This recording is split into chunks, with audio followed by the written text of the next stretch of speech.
But first, while events come and go, people don't actually change that much, even across multiple generations. Our nature, that's the thing that makes us all human. It determines our general characteristics, our feelings, and our behavioural traits. It's immutable. And that helps explain why, long after one event or another has been forgotten by society, similar circumstances often arise again, and man responds with exactly the same approach, even if it's wrong, thinking it is entirely new. And that, I'm sure, coined the phrase, those who forget history are doomed to repeat it. And as our world enters a more authoritarian phase of governance, it's only prudent to recall how previous authoritarian moves have actually ended. You see, we've been here many times before, where a political movement thinks that the ends justify the means, where ruling by the elites is characterised by cancel culture, restrictions on liberty, the polarisation and division of society, the exclusion of certain individuals, and even death. The results have often been bloody and catastrophic. More often than not, these atrocities are led by political ideology and a lust for personal power.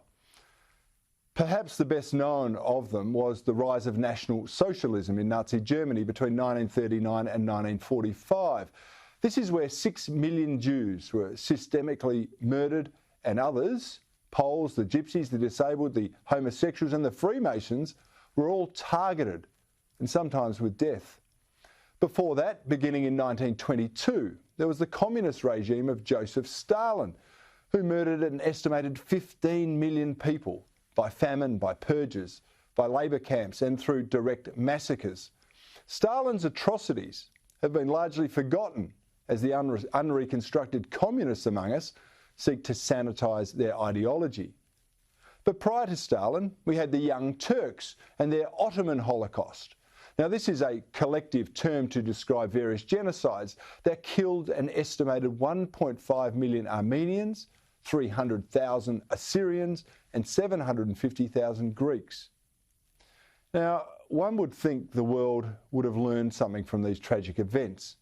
But no, the slaughter of humanity by left-leaning totalitarians continued.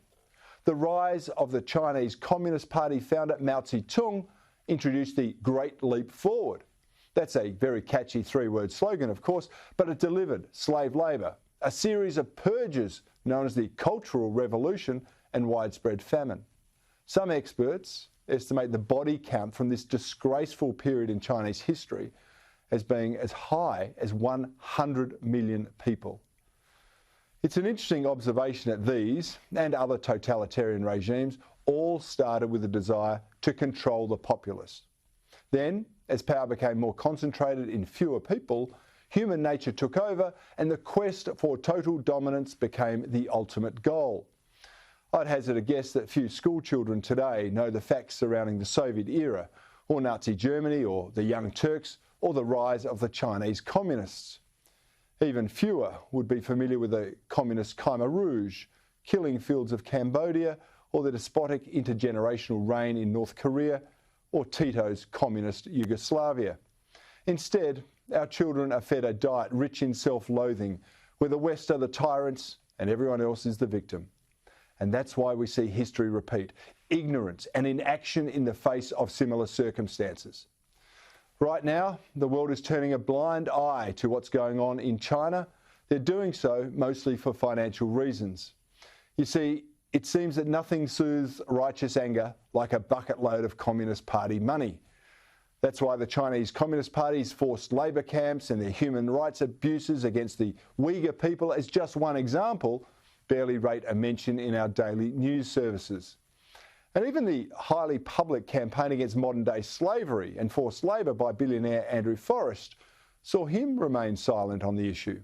It is noteworthy, however, that his philanthropic arm, the Minderoo Foundation, has recently publicly condemned what is going on in China.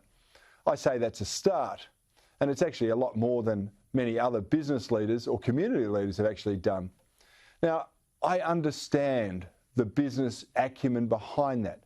But when so many of our CEOs and our corporate heads are happy to publicly pontificate about the Marxist and manufactured BLM, or other manufactured and invented social constructs, they are strangely silent when it comes to suspected genocide by a world power. But then, of course, we've scarcely seen our political leaders speak up about this growing outrage on our doorstep either.